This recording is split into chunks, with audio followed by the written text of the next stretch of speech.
많이 기부를 선뜻 또 해주셨어요. 그래서 그것을 정리하면서 이제 제가 몰랐던 책을 발견하게 되는 것도 있었고, 또 작가님의 이 책과 어떤 시간을 쌓았을지 궁금해하기도 하면서 이 자리를 기다리게 되었던 것 같은데요. 이제 각자의 이유로 자리에 오셨을 텐데 오늘 따뜻하고 좋은 시간이 되시기를 바라겠습니다. 일단 짧게 이 행사의 취지는 이제 책이라는 것이 누군가의 추천에 의해서 읽을 수도 있고 만나게 되는 경로가 되게 여러 가지일 것 같은데, 저는 이제 어떤 서재라는 것에서 발견하는 재미도 있고 또 그게 자기의 사유로 넓어진다 생각을 하거든요. 그래서 이 사유들이 쌓이면 그것이 바로 내가 되는 그런 기능이 책에 있다고 생각하는데, 이제 작가님이 사유하셨던 것을 받아볼 수 있구나 하는 그 가능성을 또 이 작가의 서재라는 프로그램 안에서 만들어 보고자 했고요. 네, 그럼 이제 저희가 6시 반부터 7시 반까지 작가님과 대화를 나누고 그 이후에 이제 짧게 질문 시간을 가지면서 마무리해보도록 하겠습니다. 네, 그럼 이제 임주환 시인님 소개를 또 잠깐 드리면, 저희 죽은 사람과 사랑하는 겨울이라는 시집을 펴내셨고, 이제 전주에서 물결서사를 계속 열고 운영해오고 계시거든요. 오늘 그럼 작가님 모시고 시간 시작해 보도록 하겠습니다. 감사합니다. 박수 부탁드립니다. 태어나서. 안녕하세요. 네. 시 쓰고 책방 운영하는 임주아라고 합니다. 반갑습니다. 네, 보경님이 말씀해 주신 것처럼 제가 작가의 서재라는 프로그램을 제안받고 책을 고르는데, 책방에 딱 들어갔더니 너무 고르고 싶은 책이 많아가지고 2권 있는 책도 있고 사인본도 있고, 아니면 제가 밑줄 그었던 책도 있고, 다양한 어떤 경로를 통해 책방에 들어오게 된 많은 책들을 한 72권? 정도 가져오게 됐고, 도저히 그걸 택배로 보내기가 보내는 사람도 받는 사람도 너무 무거울 것 같아서 차로 이제 이동시키게 되었습니다. 그래서 오늘 이렇게 예쁘게 진열해 주셔가지고 너무 좋았고요. 장마랑의 인연은 한 재작년에 그 장마를 운영하고 계신 두 대표님 중에 한 분께서 물결서사 저희 책방에 오셔서 이제 얘기를 트게 되면서 이제 번호도 주고받고, 그러면서 제가 마치 답장을 하듯이 이제 장마에 또 왔고, 장마에 그 식구들이 또 물결에 또 한 번 와주시고, 이런 식으로 이제 왔다 갔다 서울과 전주를 오가면서 인연이 되었습니다. 근데 처음에 이 공간에 왔을 때 클래식 FM이 나오고 있었어요. 근데 저희 물결서사 책방에서도 클래식 FM을 약간 옷처럼 항상 이렇게 틀어놓고 있는데, 걸치면서 틀어놓고 있는데, 그런 어떤 작은 어떤 취향의 어떤 기분? 이런 것들이 통하는 것 같아서 너무 좋았고, 그리고 약간 공간이 절감 같다? 그런 표현, 네, 저는 되게 선호하는데, 물결서사가 전주의 삼리촌이라고 성매매 업소가 모여있는 집결지 그 깊숙한 골목에 있고, 어떻게 보면 도시 안에서도 좀 들어가기 힘든 도시 속에 있는 오지 같은 그런 느낌이 있는데, 그럼에도 불구하고 이제 쭉 그 공간을 운영을 해오면서 약간 마음이 좀 수양하는 마음 같은, 책과 함께 이렇게 조용하게 차분하게 생을 돌아보는 그런 시간이 많았었는데, 이 장마에 들어왔을 때도 약간 그런 절제미가 느껴지는 거예요. 그래서 너무 좋았고요. 그리고 이 스피커들이 굉장히 좋습니다. 음향이. 네. 그래서 오늘 계기로 장마에 좀 많이 들러주시면 좋겠고, 물결에도 좀 와주시면 좋겠고, 그래서 왔습니다. 저는 오늘 제가 좋아하는 책들을 좀 소개하고, 그 다음에 제 시도 좀 낭독하는 시간을 가지려고 하는데요. 첫 번째로 죽은 사람과 사랑하는 겨울, 이건 마지막에 하고, 네. 제가 근 몇 년 동안 아주 재밌게 읽은 책이 있어요. 제가 연필을 되게 좋아하거든요. 근데 사실 사람들 많은 분들은 이제 공부를 좋아하시는 분들은 연필 안 좋아하시는 분이 없을 텐데 사실 그 연필을 쥐어 파서 이렇게 덕후처럼 좋아하기는 좀 어려웠던 것 같아요. 뭐 이게 나라부터 시작해서 뭐 굵기, 뭐 진하기 그런 식으로 덕질을 할 생각은 못 했는데 덕질을 하신 분이 계세요. 그래서 아무튼 연필이라는 책인데 이 책은 본인이 이제 어떻게 연필을 좋아하게 됐고 그 연필 속에서 어떻게 이 연필과 어떤 관계를 맺어왔고 이런 다양한 일상 속의 이야기가 있는데 김지승이라는 작가님이 쓰셨고요. 이거 굉장히 필력 좋습니다. 그리고 되게 말을 되게 조리 있게 재미있게 잘 하시고 사실 야무튼 시리즈 많이 알고 계실 텐데요. 이거는 이제 4개 출판사가 돌아가면서 만들어요. 그러니까 어떤 거는 이 출판사에서, 어떤 거는 이 출판사에서 이렇게 4 출판사가 돌아가면서 만드는데 이 연필 시리즈는 출판사 이름이 제철소였나? 네, 제철소라는 출판사에서 나왔고요. 이분이 이제 저희 물결서사에도 오셔서 북토크를 한 적이 있는데 되게 이제 포스 있으시고 메두사라는 어떤 그 여성주의적 그 글쓰기 강연 이런 것들을 쭉 해오고 계시거든요. 그래서 그 김지승 작가님의 어떤 추종자 분들이 되게 많으시고 그래서 김지승 작가님의 책은 어떤 책을 골라도 굉장히 믿음직스럽다. 네.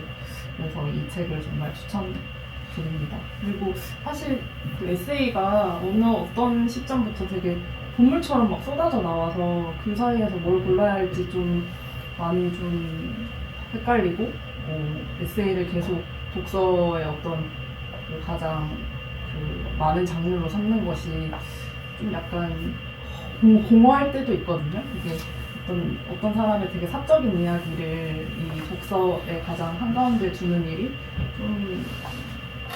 좀 약간 공허할 때가 있는데 그럼에도 불구하고 이 책은 너무 재밌었어요. 그리고 그 다음에는 이제 낯선 환우들이라는 책인데요. 이 책은 각설이 아시죠? 각설이 시장감에 이제 있는 그런 그 각설이 품바 이런 그 어떻게 보면 약간 우스꽝스럽고 좀 이제는 보기 힘들어진 어떤 그런 이제 캐릭터인데 그 각설이 문화를 몸으로 살아온 경험한 그 분을 직접 인터뷰를 해서 그 각설이 문화에 관련된 모든 사람들을 인터뷰한 인터뷰집이에요. 이제 대화록이기도 하고 그런데 이 글 쓴 분이 미술 작가세요. 그런데 윤결이라는 작가님이고요. 이분이 되게 호기심이 많은 분인 것 같아요. 그래서 인터뷰할 때 사실 질문이 되게 중요하잖아요. 근데 그 질문을 되게 날카롭게 그리고 시의적절하게 적재적소에 잘 던져서 각설이에 대한 궁금하지 않았던 사람들도 약간 되게 빠져들게 만드는 약간 각설이 덕질 책이고 각설이가 사실 우리나라에서 올라가는 되게 공연 문화의 어떤 문화 자산 같은 꼭대기에 있는 분들인데 되게 좀 어떻게 보면 좀 멸시도 당하고 되게 많이 이제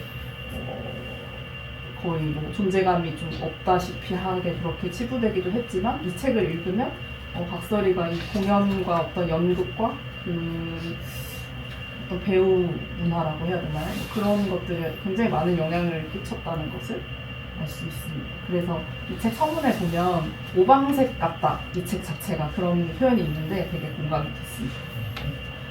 제목을 저는 약간 그 책 내용의 성격과 되게 좀 동떨어져서 짓는 제목을 좋아해요. 이 제목 책이 뭐 각설이 탐구 각설이를 위하여 막 이랬으면 안 찍었을 텐데 낯선 환호들이라고 하니까 이게 너무 문학적이고 그래 맞아 환호는 환호인데 되게 낯설다 이런 끄덕임이 생겨났습니다. 이 책을 추천드리고요. 그 다음에는 제가 지금 하고 있는 일이 책회인 것 같습니다. 이렇게 책을 소개하고 책을 판매하기 위해서 이제 전기수처럼 이야기 썰을 막 푸는데 제가 그 총괄기획하고 있는 축제가 하나 있는데 2023년부터 전주 책회라고 그 독립출판 페어를 운영을 하고 있어요. 근데 그 책회가 쾌자가 거간쾌자라고 해가지고 거래하다, 상인이라는 뜻이거든요. 그래서 책회하면 이제 책장수 이런 뜻인데 단순하게 책을 판매하는 게 아니라 그 조선시대 때 이렇게 정약용 같은 되게 당대 학자들한테 집에 찾아가서 이렇게 보찜을 메고 마을이가 이제 이 책을 읽어야 될 것 같다. 이 책을 읽으셨으니까 다음은 이 책입니다 하면서 되게 이제 추천도 하고 약간 그런 학자들 사이에서 좀 선생님 같은 그런 존재였어요. 근데 그 책회가 지금 현대로 풀어보면 약간 서점인, 독립서점인들이나 아니면 독립출판하는 그런 분들에 대입해볼 수 있겠더라고요. 그래서 이제 책회라는 어떤 조선시대 그 이색 직업을 발견을 하게 돼서 전주 책회라는 이름을 짓게 됐는데 전주가 책의 도시로 되게 유명한 고장이에요. 전주가 옛날 이름이 완산이거든요. 근데 전주가 완판본이라고 해서 그 완이 전주라는 뜻이고 판본이 이제 그때 당시에 찍어낸다고 해서 판본이라고 모든 책을 판본이라고 불렀거든요. 그래서 완판본 하면 이제 전주책 이런 뜻인데 그 왕의 도시에는 경주, 전주, 서울 이런 데는 책으로 되게 유명한 어떤 그 역사적 맥락이 있어서 책회라는 어떤 그런 이색 직업이랑 이렇게 연결을 했을 때 되게 잘 어울려서 그렇게 짓게 됐는데 아무튼 책회 조신선이라는 이 조신선이라는 인물이 수염이 되게 빨갛고 그리고 자기의 이제 옷소매에 책이 끝없이 이제 빠져나왔다. 끝없이 꺼낼 수 있었다라는 약간 재미있는 썰로 유명한데 책은 이 조신선이라는 인물을 굉장히 학문적으로 풀어낸 책이고 강원대 국어교육과에 이민희라는 교수님이 계신데 그 교수님이 반평생 동안 책회만 연구했던 분이세요. 이제 그분이 쓰신 책입니다. 그래서 이건 약간 좀 학술적인 부분이 없지 않아 있지만 그래도 어떤 조선시대 책의 문화를 알고 싶다면 이 책을 또 추천드립니다. 다음에는 그다음 저희가 이태원이어서 제가 항상 그 이태원 참사에 대해서 늘 그때가 오면 생각을 하게 되고 저희 책방에서 항상 진열되어 있는 책 중에 하나인데 김초롱 작가의 제가 참사 생존자인가요? 라는 책이에요. 이 작가님 모시고 저희 물벼서사에서 북토크를 한 적도 있는데 되게 이제 발랄하시고 되게 밝고 약간 색채가 되게 다채롭다고 해야 되나? 그런 분이신데 이 참사에서 참사를 겪으면서 이제 친구도 보내게 되고 여러 어떤 이 참사를 기점으로 생이 완전히 바뀌어버린 그런 이야기를 전해주셨어요. 그래서 그 이야기를 이 책 안에 굉장히 촘촘하게 담아냈고 지금은 이 책을 건너서 또 다른 이제 책을 또 준비하고 계시고 그래서 사실은 이제 참사라고 했을 때 굉장히 마음이 무겁고 같이 약간 무너지고 그게 또 우리 또래라고 생각했을 때는 더 이제 마음이 이제 걷잡을 수 없이 좀 힘들어지는데 그래도 이런 책들을 읽으면서 좀 마음을 정리하게 되고 더 이제 그 사실에 좀 근접한 어떤 책의 경험을 하게 되면서 꾸준히 관심을 갖게 되는 것 같습니다. 그래서 책이라는 게 이 흩어진 말들을 모으는 그런 사물이다 보니까 어떤 우리가 책이 아니었으면 듣지 못했을 말들이 이 안에 담겨 있습니다. 이거 추천드리고요. 그리고 진짜 이게 차분히 말씀드리고 싶었는데 이게 책파리처럼 너무 재밌는 책들이 많아요. 네, 이게 진짜 책회처럼 얘기를 하고 있는 그 다음에는 제가 굉장히 좋아하는 김소연이라는 시인분이 계신데요. 이분도 이제 산문 장인이에요. 에세이를 굉장히 많이 냈고 산문집도 많이 냈는데 어떤 사람이 산문을 계속 내는 문학인이 있으면 사실 조금 뭐라고 해야 되지?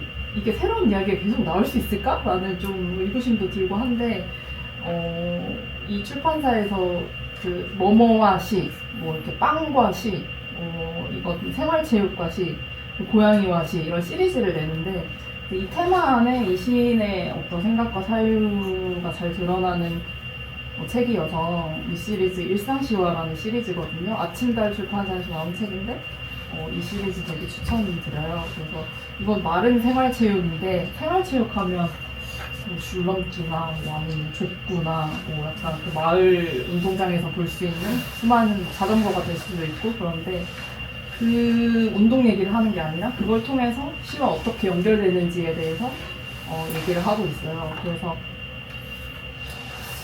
요즘 이제 누구나 책을 낼 수 있고 뭐 누구나 시를 쓸 수 있고 누구나 이제 문학 이야기를 할 수 있는 시대에 사실 정말 빛나는 어떤 문장들은 만나기가 좀 드물기도 하거든요. 근데 이 시리즈 중에서 이 책이 아주 환하게 빛을 좀 비춰주는 것 같은 그런 재밌는 이야기들이 많았습니다. 이 책을 추천드립니다. 그리고 이번엔 아트북인데요. 여러분 예전 어렸을 때 다 공책을 쓰셨죠? 네. 그래서 이거는 공책 표지를 모아놓은 아트북이에요. 근데 이게 아주 우리 엄마 아빠 세대의 공책들이 좀 주를 이루고 있는데 예전에는 이 공책 표지에 굉장히 공을 많이 들여서 각 회사마다 이 표지 전쟁을 벌일 정도로 이게 다채롭게 많이 냈었는데 이 공책이 이 출판사에서는 첫 책이라고 생각을 하고 만들었어요. 우리의 첫 책은 공책이다. 그래서 그런 카피가 굉장히 약간 되게 정확하다는 생각이 들었고 그 공책 어렸을 때 썼던 약간 일기장이나 뭐 산수를 풀었던 혹은 뭐 끄적였던 어떤 것들은 다 공책에 있었어서 그런 공책을 모으면 우리의 책이 된다 이런 메시지가 좋았고 여기 안에는 이제 전주에서 만든 노트도 있고요 서울도 있고 뭐 다양한 도시에서 만들어낸 공책을 이렇게 아카이빙을 해놨습니다. 이렇게 간단하게 이 공책이 어디에서 났고 뭐 어떤 디자인이고 이런 설명이 좀 박주처럼 달려 있고요. 사실은 우리가 서점에 가면 이런 아트북들을 많이 요즘은 볼 수가 없는데 그래도 아트북을 하나씩 소장을 하면 기분이 좀 좋은 것 같아요.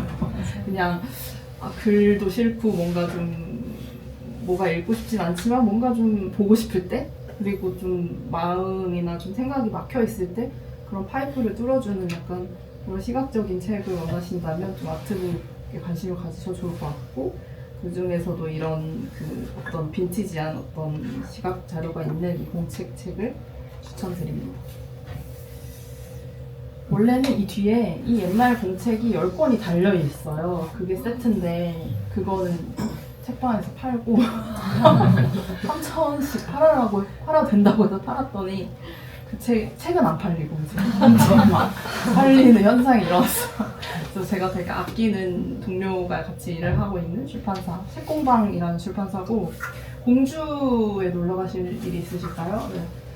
그렇지 않더라도 이 출판사를 만나기 위해서 공주에 갈 가치가 있습니다. 책공방 북아트센터라는 곳인데 한번 검색해 보시면 한 개관한 지 1년 됐고요. 그 안에 이제 책을 만드는 활판 인쇄기나 뭐 다양한 기계들이 전시되어 있거든요. 그래서 여행 가서 놀기 좋습니다. 그리고 저희 전주에 자랑이 하나 있는데요. 그 2호라는 저희 법의학자분이 계십니다.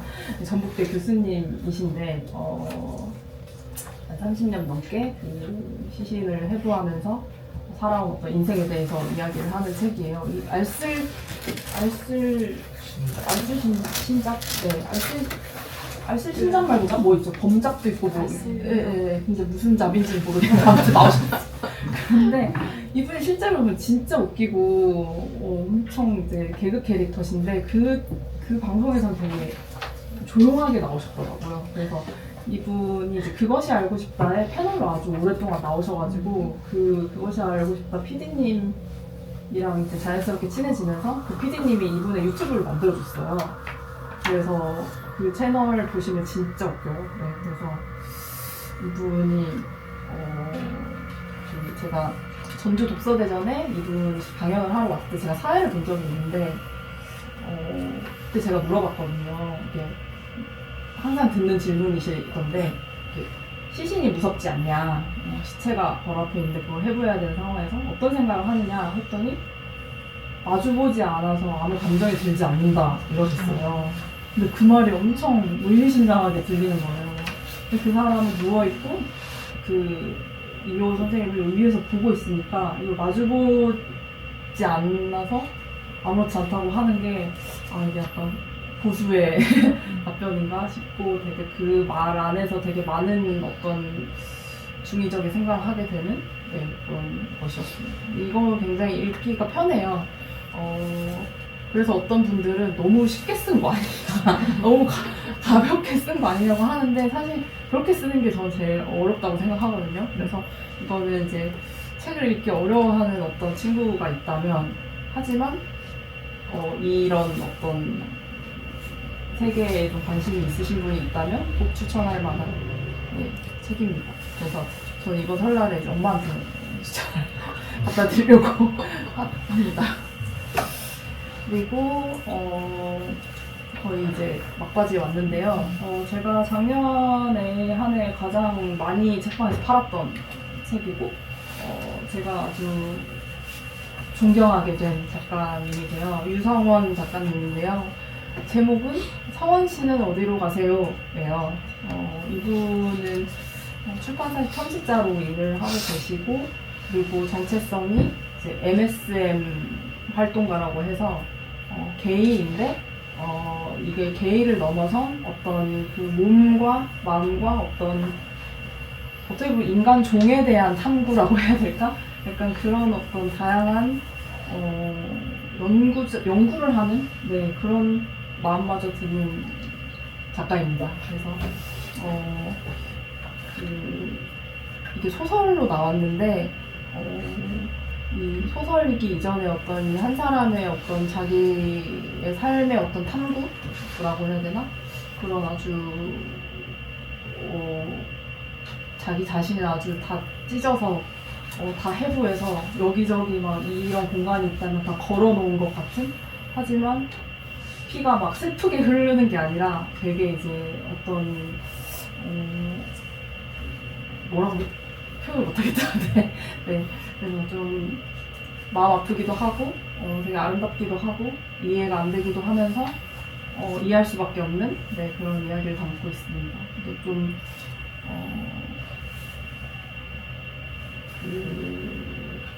접하기가 좀 읽었을 때 좀 이렇게 할 수 있어요. 근데 어떤 모든 편견을 다 걷어내고 그냥 있는 그대로 한번 쭉 읽어보시기를 말씀드립니다. 그래서 여기 김혜순 시인이라고 아까 김혜순 시 집을 사신 분이 계시던데요.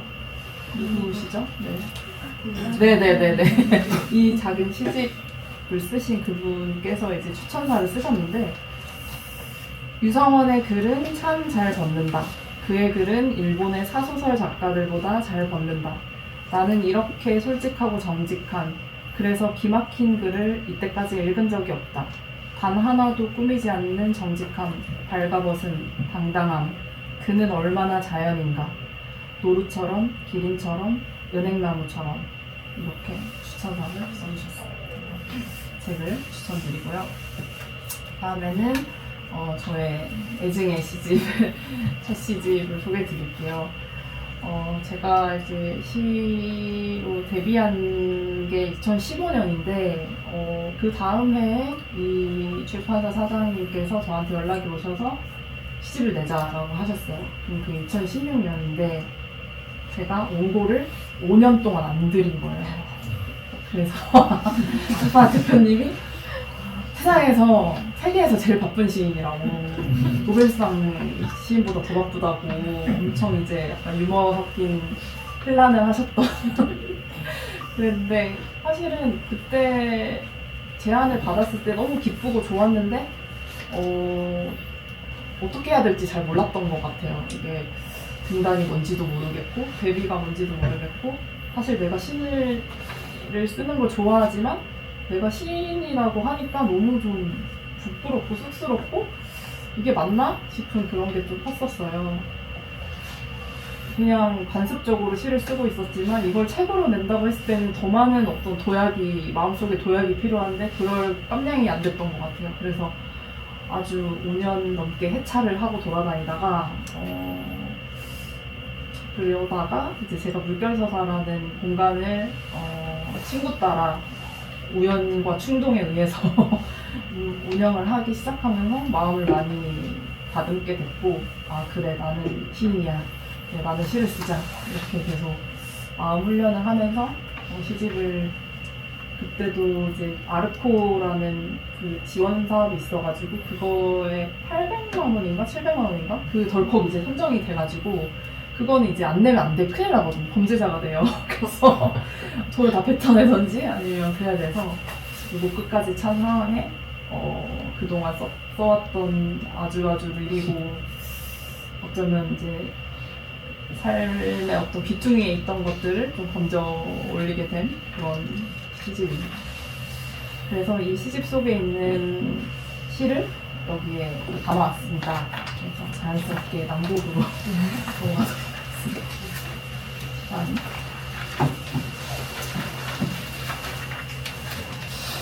그래서 한번 읽어볼게요. 죽은 사람과 사랑하는 겨울.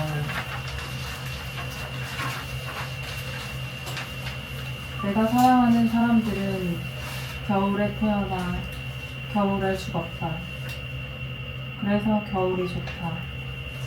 입을 다물 수 있어서. 죽은 사람은 죽은 뒤에 말을 꺼내고 등으로 벽을 치며 입술을 문다. 겨울은 웃지 않는 사람들의 것.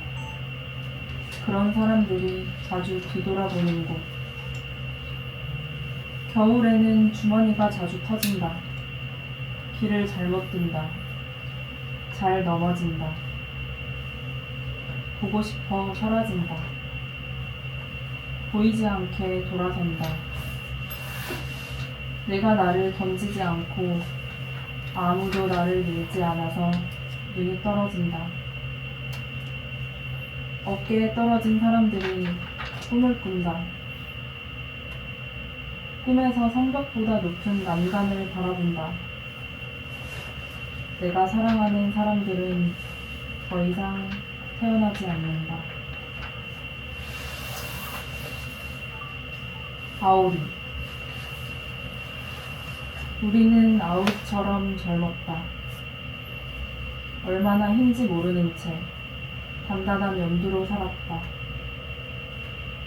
반으로 갈랐을 때 우리는 하나가 아닌 여러 개라는 사실을 알게 되었다.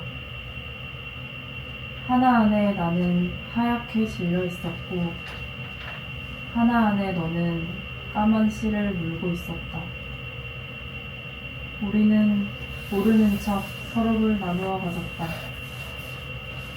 사이좋게 양손에 쥐고 언덕으로 달리고 달렸다. 서로의 머리 위에 꼭지가 자라나는 것을 바라보면서 뒤통수도 없이 아무 말 없이 돌아선 연두들이 머리를 짓지으며 불러오고 있었다. 콜. 이유 없이 눈물이 날 때가 있다. 마음 한구석이 부서진 느낌이 들 때가 있다. 끝없는 용기를 가져야 한다고 느낄 때가 있다. 끝없는 용기를 2번 나왔네요. 그것이 부서지면 이상한 곳으로 질주할 것 같아 마음을 다 내놓을 때가 있다. 세상이 너무 커다란 구멍 속으로 사라져 뒤조차 통과하고 싶지 않을 때가 있다. 아무것도 느끼고 싶지 않아 아주 먼 언덕으로 도망간 적 있다.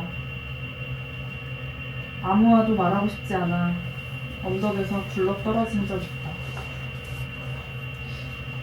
떨어져 내놀 속으로 들어간 적 있다. 뚜껑이 잘 닫히지 않아 다시 닫으러 올라간 적 있다. 어두운 기둥 속에 서서 끝없는 구멍을 내려다본 적 있다. 먼저 떨어뜨려 본 발바닥이 투명하게 날아다니는 것을 본 적 있다. 발 딛지 못한 곳에서 흐르는 물소리 들려온 적 있다.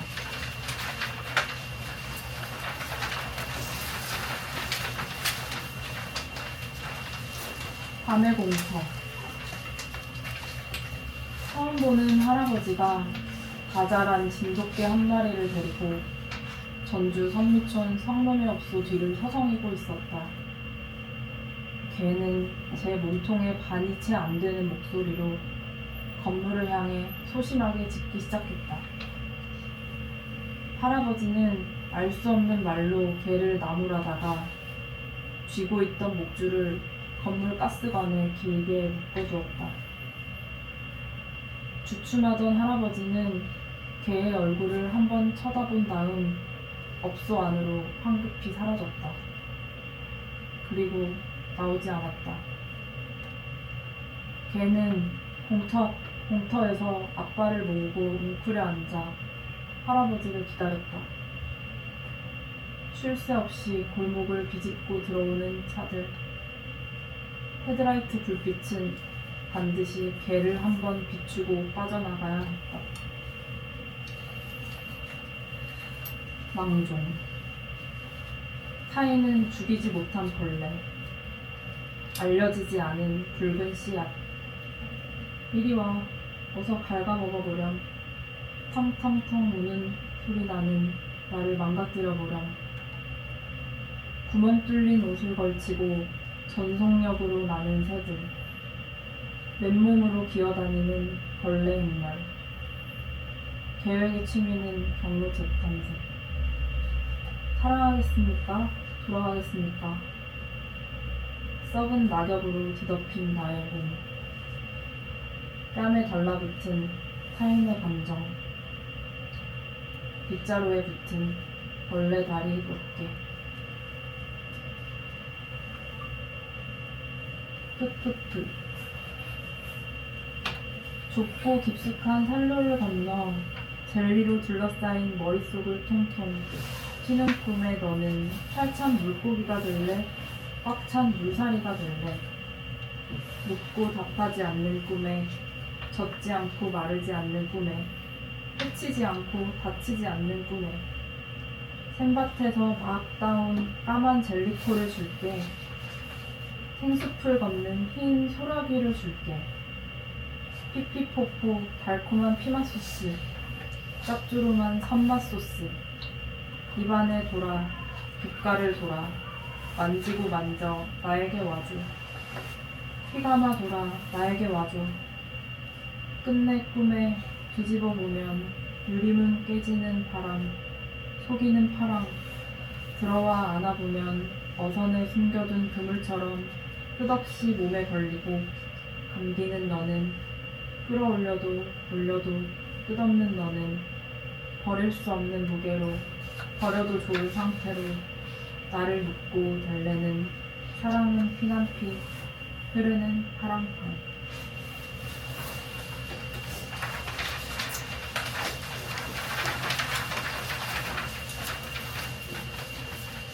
시옷이 사라졌다. 내 안에 폭주하는 영혼 있어 아껴 쓰고 있다. 자기만의 짐승 하나 밝은 곳에 웅크리고 있듯이 젊어 터져 쇄도하는 내가 없어지는 느낌이 달아 빠지는 기분이 좋았다. 아무리 슬퍼지려 해도 위험되지 않는 것들이 있었다. 그건 네 마음의 문제라고 소리친 영혼과는 급히 헤어졌다. 대체로 흐린 날씨 속에서도 시옷으로 시작하는 것들을 사랑해왔다. 최근엔 시금치를 사러 가려고 슬리퍼를 주문했다. 택배 박스 말고 소포 상자라 써보는 마음이랄까.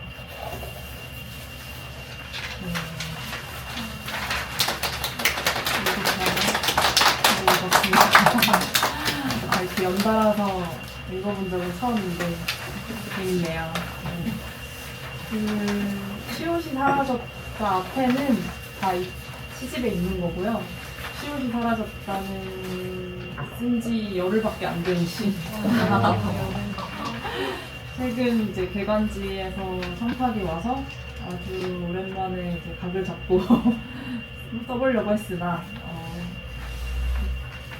시를 쓸 때 이제 각을 잡는다는 거는 이제 좀 잘 써보려는 마음인데 그 마음이 계속 각을 잡을수록 못 써지더라고요. 그래서 어느 순간은 좀 마음을 좀 놔야 되는데 그 마지막 속보상자라 써보는 마음이랄까 이 다음에 뭐가 더 있었어요. 뭐 말씀드리기 부끄럽지만 수요일에 수선화 막 이런 거 수요일에는 수선화를 뭐 사러 가야겠다 뭐 이렇게 이런 식으로 마음을 했던 것 같은데 이제 그게 너무 이제 아닌 거예요. 그래서 그걸 지웠더니 이렇게 됐습니다.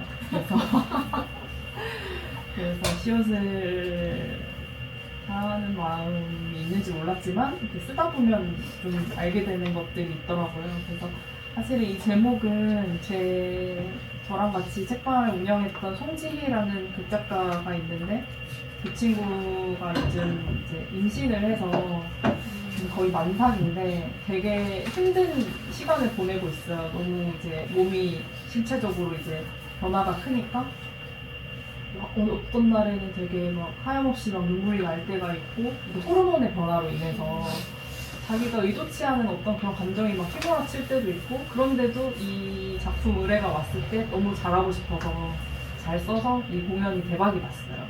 전주에서. 그래서 근데 제가 그 공연을 보러 가지 못했는데 그 친구를 너무 위로를 해주고 싶은 거예요. 그래서 그 친구가 쓴 이 제목을 한번 시를 써볼까? 생각하게 돼서 한번 써봤습니다. 그리고 제가 이제 욕심이 하나 있는데요. 이 시 중에 하나를 여러분과 같이 읽어보는 욕심이 있습니다. 그래서 몇 분이죠? 넷, 여덟, 12분? 근데 이게 행간이가 된 거는 너무 짧고 구분될 수 있는 건 홀이라는 시인데 이 시가 좀 슬프잖아요. 그래서 고민이 되는데 마지막 시를 한번 한 줄씩 읽을까요? 한 줄씩? 시옷이 사라졌다? 네. 제가 제목을 읽고 이렇게 돌아갈게요. 이렇게 한 사람씩. 네, 한 사람씩 한 줄을 읽는 거예요. 그래서 이렇게 하면 선생님 다음에 선생님이 읽으시고 그다음 어떻게 하지? 이렇게 할까? 이렇게 돌아올까요? 선생님께 마지막으로 읽는 거예요.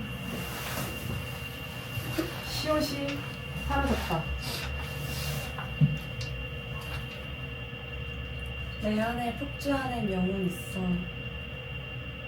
아껴 쓰고 있다. 자기만의 짐승 하나 밟은 곳에 웅크리고 있듯이 잘못 떠서 쇄도하는 내가 없어지는 느낌이 타락 빠지는 기분이 좋았다. 아무리 슬퍼지려 해도 위험되지 않는 것들이 있었다. 그건 네 마음의 문제라고. 소리친 영혼과는 급히 헤어졌다. 다음 발표. 오케이. 대체로 흐린 날씨 속에서도 시옷으로 시작하는 것들을 사랑해왔다. 최근엔 시금치를 사러 가려고 슬리퍼를 주문했다. 택배 박스 말고 소포 상자라 써보는 마음이랄까? 모던 국악 프로젝트 4.5름 창작 공연 송지 극본 이왕수 연출에서 제목을 빌려왔다. 감사합니다. 여기까지 긴 걸 가지고 그러고 있어요. 벌떡 일어나게 되었습니다. 혹시 네. 질문? 이제 질의응답을 좀 받아보면 좋을 것 같아요. 왜냐면 또 저자님께서 토크 이끌어 주실 때 체크라는 단어도 사용해 주셨지만 너무 저도 시인님의 언어로 그러니까 시인님의 책을 그리고 심지어 읽었던 책도 있는데도 또 즐겁게 다시 한번 영업이 될 만큼 되게 감사히 들었거든요. 그리고 마지막이 같이 읽은 이 시마저 드리고 싶은 이런 질문들이 막 있었는데 다들 그러셨을 것 같아요. 그래서 이제 편하게 또 질의응답 시간을 가져보겠습니다. 질의응답 아니어도 그냥 하시고 싶으신 어떤 감상? 뭐 이런. 네. 네, 괜찮습니다. 저 먼저 들어주면 감사해요. 우선 이게 제가 지원 시인님께 이 자료를 받고 네. 다시 한번 제 시를 접하면서 네. 특히 이 시옷이 사라졌다라는 이 시가 되게 뭐랄까 마음을 되게 울렸거든요. 근데 특히 그 중에서도 네. 이 마지막 문장을 귀히 읽었어요. 귀히. 이 한 줄을 네. 이게 택배 박스 말고 소포상자라 써보는 마음이랄까? 라는 이 한 문장이 되게 어제 자는 내내 생각날 정도로 울림이 있었는데요. 그 뒤에 이제 에피소드가 있다는 것도 들어서 이제 굉장히 또 즐거운 마음이었고 그래서 사실 이 시라는 것도 시옷으로 시작하잖아요. 그러네요. 몰랐어. 그래서 어제 막 혼자 시옷으로 생각하는 것들을 막 떠올리다가 저도 시옷을 되게 사랑한다는 그런 생각을 하게 됐어요. 이 장마가 시작될 때 또한 시작이라는 말도 그러네. 들어가고 이제 시인, 뭐 생각, 사유, 뭐 심심, 뭐 성정, 심리 이렇게 굉장히 많은 슬리퍼 시금치를 섞어 많았는데 그래서 시인님께 꼭 질문을 드리고 싶었던 네. 한 가지는 네. 우선 3월에 이제 창비 미간 시집에 실릴 이런 시도 무척 기다리고 있다는 말 함께 전하면서 이제 시인님께 이 시옷이라는 의미가 네. 물론 친구의 공연에서 따왔다는 그런 말씀을 전해주셨지만 네. 그 시옷이란 글자가 초성이 또는 어떤 낱말이 시인님께 어떤 의미를 가지고 있고 어떤 이미지로 남아있는지 이 자리를 빌어서 혹시 같이 공유할 수 있으면 어떨까 해서 질문을 살포시 드려보게 되었습니다. 그때 계기는 그 아까 그 저희 같이 운영했던 송지희 작가 생각을 많이 하면서 쓰게 됐고 이 시옷이 사라졌다 그걸 제가 보진 못했지만 이제 쓰는 그 창작의 어떤 광경을 많이 봤거든요. 그러니까 이게 시옷이 사라진 세상에 사람들이 살게 된 거예요. 그래서 뭐 슬픔도 없고 뭐 어떤 여러 가지 그 어떤 생활 언어 시옷으로 시작하는 많은 그게 없이 어떻게 우리가 살 수 있을까라는 그 조건 아래에서 막 그게 펼쳐지는 건데 그 발상이 되게 좀 재밌더라고요. 그래서 그 연극 그 극이 약간 인사이트 아웃처럼 그런 감정들이 하나씩 주인공이고 그 친구들 서로 싸우고 뭐 화해하고 막 그런 내용이었는데 근데 사실은 이제 그 저는 되게 우울한 사람이어서 시옷이라고 생각했을 때는 좀 이렇게 좋은 단어가 처음에 막 떠오르지는 않았어요. 그런데 그 첫 문장을 내 안에 폭주하는 영혼이 있어 아껴 쓰고 있다 이게 약간 요즘에 뭐 지나간 밈이겠지만 맑은 영혼 있어? 뭐 아껴 써? 막 이런 그런 밈이 있었는데 저는 이제 평소에 아주 한 20살 때부터 약간 좀 제 안에서 뭔가 폭주하는 어떤 그런 마음 같은 것들 때문에 많이 힘들었어요.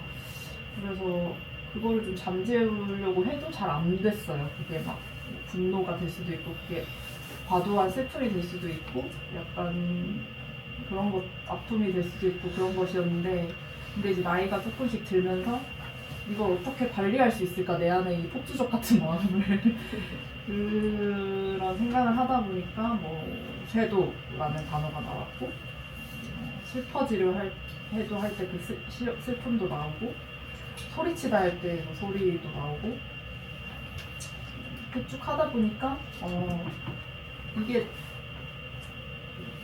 막연히 부정적인 것은 아니겠지라고 이제 생각하게 됐고 그러다가 이제 시금치 슬리퍼 이렇게 좀 수선화로 마무리되지 않은 게 다행인 것 같고 그래서 근데 소포상자는 그 단어가 갑자기 튀어나왔어요. 그냥 아무 생각이 없다가 그냥 근데 사실 소포라는 말 안에 상자라는 말이 포함되어 있기도 하고 어떻게 보면 뭐 역전압 같은 약간 중복되는 그런 말인 것 같은데 요즘 쿠팡 이슈도 있고 막 여러 그런 것과 좀 맞물릴 수 있지 않을까라는 생각도 하고 어느 순간은 그냥 너무 이 사회가 너무 빠르게 좀 급속도로 돌아가고 그 세상을 우리가 이제 같이 따라가는 게 아니라 엄청나게 그 고차원화된 그 세상을 우리가 되게 막 찬양하면서 거기 그 속도로 가야 하는 그런 게 너무 이제 어느 날 약간 토할 것 같은 그런 느낌이 있어요. 너무 세상이 지금 로봇이 막 집에 들어와서 이제 수건 개고 막 이런 것도 이제 보고 여러 가지 그 너무 빠르게 쇄도하는 것 같은 그러니까 막 그 활자가 머리에 막 마구 막 미친 듯이 쏟아지는 소나기를 맞는 것 같은 그런 세상의 속도가 좀 힘든 나머지 뭐 이런저런 이제 시옷을 생각나는 것 같습니다. 질문이 뭐였죠? 시옷의 의미를 말씀해 주셔가지고 또 특히 아까 앞서서 이제 열애전에 쓰셨다고 네. 마감을 그 감상을 더 깊이 알려주셔서 네. 신발집 좀 더 갖고 올 걸 그랬어. 감사합니다.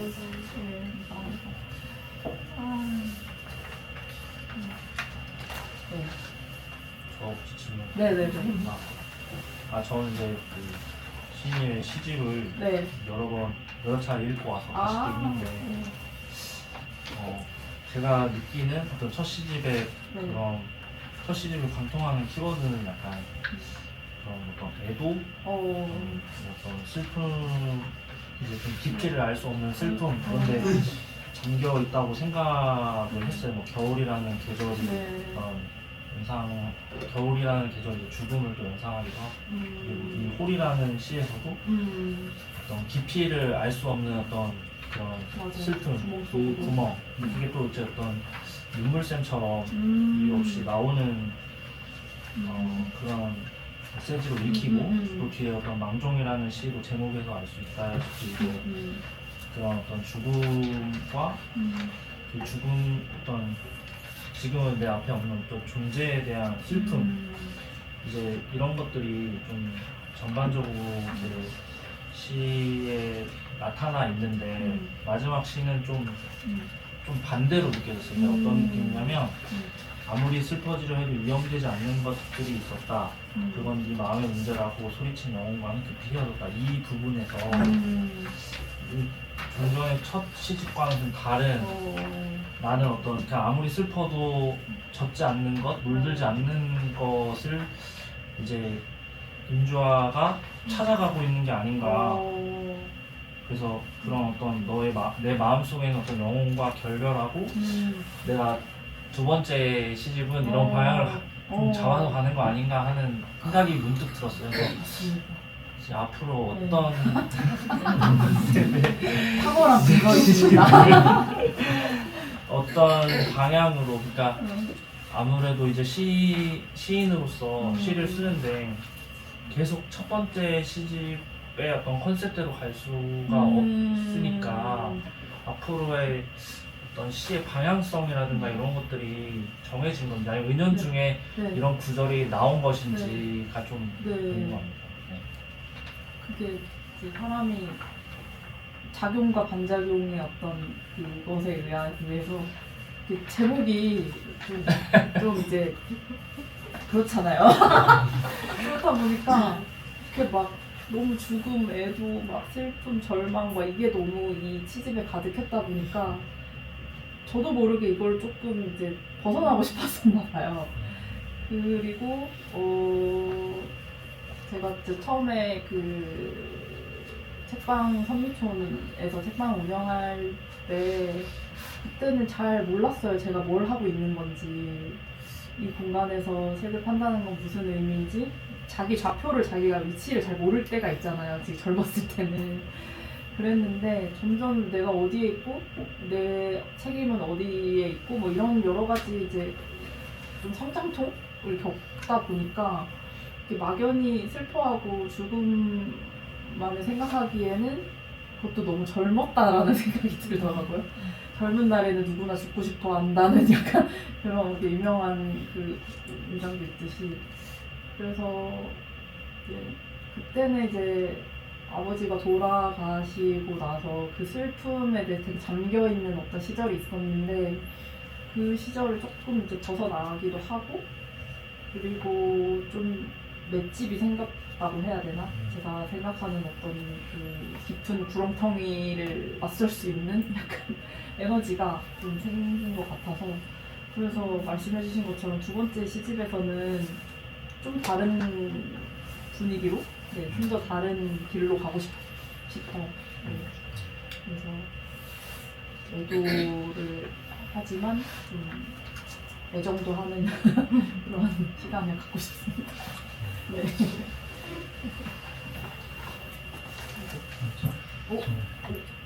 네, 네, 네. 어느 정도. 네. 아까 첫 시즌 이제 네. 말씀하시면서 네. 등단하시고 이제 네. 이후에 좀 공백기 네. 좀 불안함과 이런 네. 말씀하셨는데, 그러면서 이제 전 소설을 쓰고 있는데 이제 7월에 처음으로 글이 발표가 되거든요. 진짜요? 네, 그래서 그거를 듣자마자 네. 기뻤는데 네. 그 후에 뭔가 이제 처음으로 뭔가 그렇게 된다고 하니까 약간 불안함이 더 크고 네. 이제 급하게 이제 막 풀고 하면서 약간 어떤 그렇게 하다 보면서 뭔가 다른 사람의 시선, 그러니까 읽는 사람들의 신경을 좀 더 뭔가 쓰게 되는 그런 불안함도 생기더라고요. 그래서 그 당시에 좀 그런 어떤 이제 뭐 지금도 앞으로 보여지겠지만 글이 발표될 때 어떤 세상에 보여질 때 그런 마음가짐이나 그런 걸 좀 어떻게 생각하시면서 쓰고 계신지 궁금했습니다. 빨리 마감을 해야겠다라는 생각이 크고, 그 원래 이제 자기 창고에 글 창고에 글이 많으면 이제 딱딱 쳐낼 수 있을 텐데, 사실 저희 창고 제 그 컴퓨터 안에는 글이 없어서 그래서 이제 정말 부끄러운 얘긴데요. 그래서 이제 계속 신상을 이제 바로바로 이렇게 써야 되는 뭐 작곡도 그렇고 음악도 그렇고 뭐 예를 들면 뭐 다양한 예술 장르가 있겠지만 글은 약간 써놓은 게 많으면 유리한데 이게 없다 보니까 이제 그 압박감을 견딜 새도 없이 어쨌든 빨리 이제 마감을 쳐야 한다, 그런 게 좀 큰 것 같고. 어디 많으신가요? 그 창고에? 많은데 뭔가 만족이 안 많으세요? 돼서 새롭게 다시 써야 될 것 같은 느낌. 그게 정확한 자세이십니다. 그것이. 네.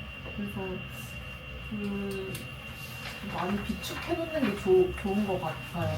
누구나 이제 많은 선배들도 그렇게 말씀하시고.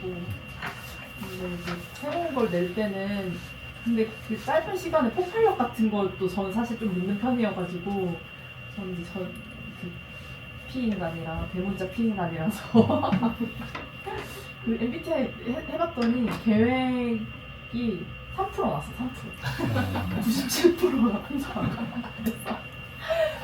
그래서 저와는 다르시겠지만 어쨌든 그 순간적으로 이게 모면하는 게 아니라 이 순간에 가장 최신의 내 생각을 여기 담을 수 있다는 어떤 그런 이상한 그런 생각도 필요한 것 같아요. 이제 써놓은 것도 이제 물론 태고도 좋지만, 그리고 나한테 마음에 드는가? 이 시가? 이 소설이?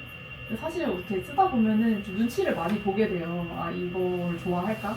아, 나는 이런 생각인데 이걸 좀 의도적으로 감추기도 하고, 의도적으로 되게 완곡한 표현을 쓸 때도 있고, 아니면 그 말을 하고 싶은 말을 아예 지워버리기도 하는 그런 심정이 생기는데, 그러면 안 되겠더라고요. 사실 기회는 별로 없고, 사실 이제 지면이라는 게 청탁이 막 많이 들어오기도 힘들 수 있으니까, 또 기회가 왔을 때 완창을 이제 큰 목소리로 자기 방식대로 하는 게 좀 중요한 것 같아요. 7월 많이 남았네요. 네.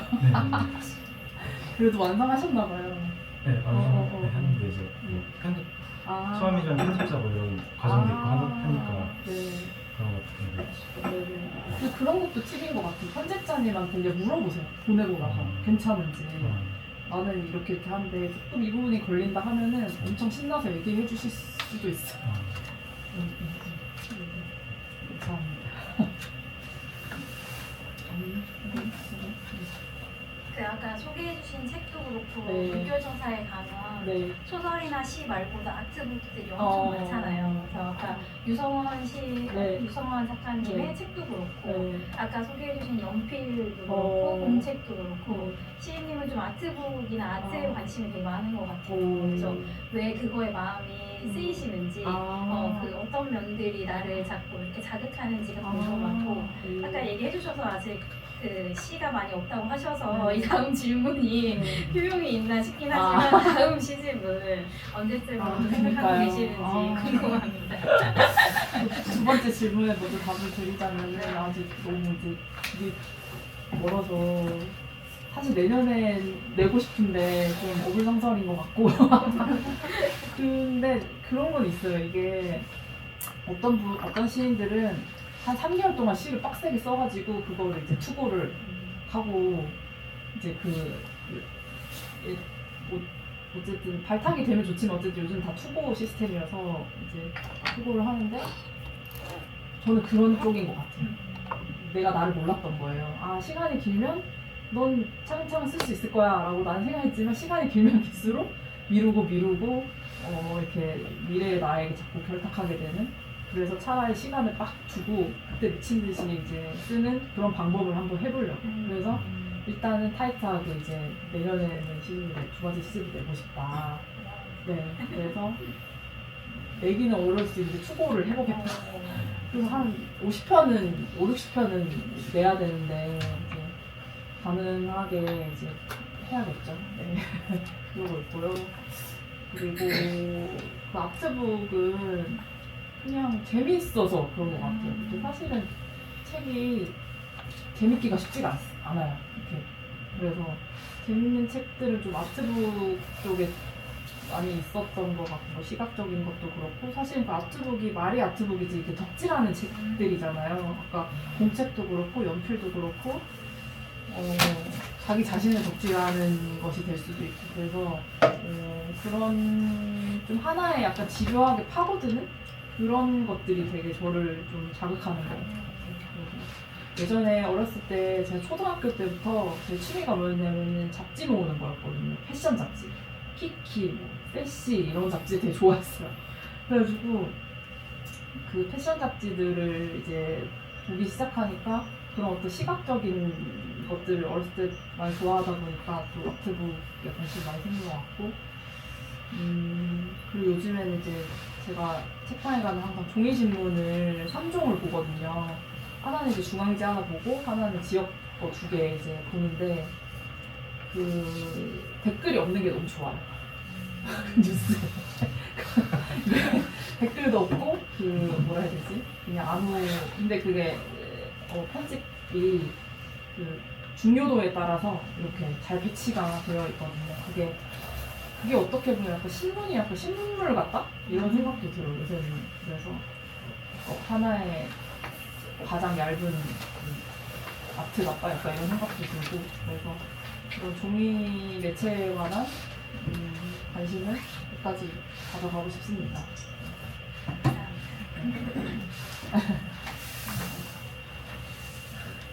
네. 저 이제 제가 이제 여기 오면서 이제 가방도 없고 하니까는 네. 책을 여기서 이번에 사지 말아야지 했었는데 네. 뭐가 땡기시나요? 아직 한 4번 정도 있는 것 같아요. 대박. 오늘 반값에 모시고 있습니다. 그래가지고 이제 아무튼 살것 같은데 네. 봉투를 마련했어요. 감사합니다.